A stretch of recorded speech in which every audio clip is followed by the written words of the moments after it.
My name is Gavin Evans, and this is my review of Aliens vs. Predators Requiem.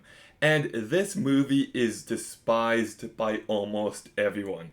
I think it has like a 12% on Rotten Tomatoes, and everybody just calls it a giant piece of shit. I don't agree. I don't think this movie is as bad as people say. And in fact, I would say it's not bad. I still got issues with it. I can't go as far as calling it good, but there's still plenty to enjoy here. One thing being that I enjoy the change of scenery. Seeing the xenomorphs and the face huggers on Earth is such a refreshing change of pace for the franchise. You see them in the sewers, in a pool, in the school, in a hospital, and it just feels nice, you know? Like, it's not just a typical alien movie on a spaceship. This movie offers something different. You also got yourself some really cool practical effects. The CGI in this movie is actually pretty good, and it only has a budget of 40 million, so impressive work there.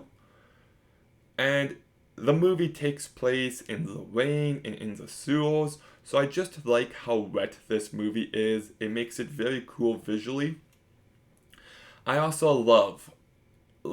In fact, this might be my biggest positive of this movie, and it's the fact that it's so incredibly mean-spirited.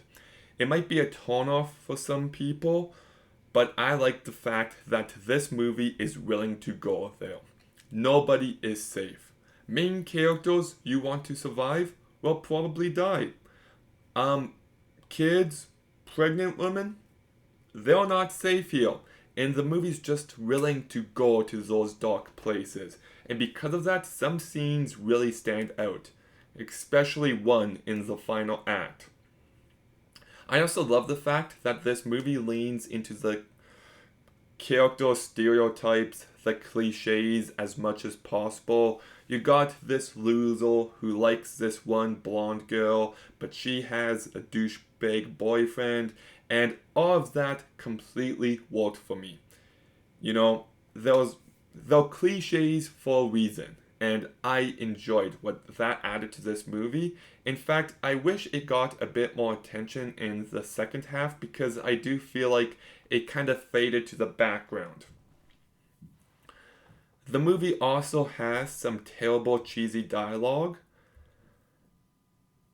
And yes, so those are some things I really like about this movie. But I do got one giant issue, and it's the fact that you can't see a fucking thing. Holy shit! This is one of the darkest movies ever. It is so terribly lit. Well, lots of the time I'm just like, what's going on here? What's happening? Like, you can't see shit! Like, what the fuck were they thinking? Like, how did this get past the directors, get past the studios, and how did they release it like that? Like, it is actually almost impossible to see anything in moments. So because of that, some scenes that are supposed to be scary aren't scary because why? Because you can't see what's fucking happening. Oh, there's a cool action scene going on? Well, that's too bad because you can't see anything. You just can't. And it, like, if this movie was properly lit, I would be a lot more positive on it because I do think there's plenty to like, but this is just one giant issue that diminishes so much of this movie. Like, how can I enjoy it if I can't see it? Like, of course, you can see some moments better than others, but my goodness, just a terrible, terrible issue with this movie. And yeah, so like, there's so much about this movie that I do like what it's trying to do. It kind of feels like a Friday the 13th movie with xenomorphs and predators, but it's too dark. It's too dark. So I'll still be nice and I'll give Aliens vs. Predator Requiem a 5 out of 10. Okay, have you seen Aliens vs. Predator Requiem? Probably not, because the movie is too fucking dark. But if you have, what did you think about it? Let me know in the comments down below. Make sure you like, comment, subscribe. Stay tuned for more videos soon. And Gavin out.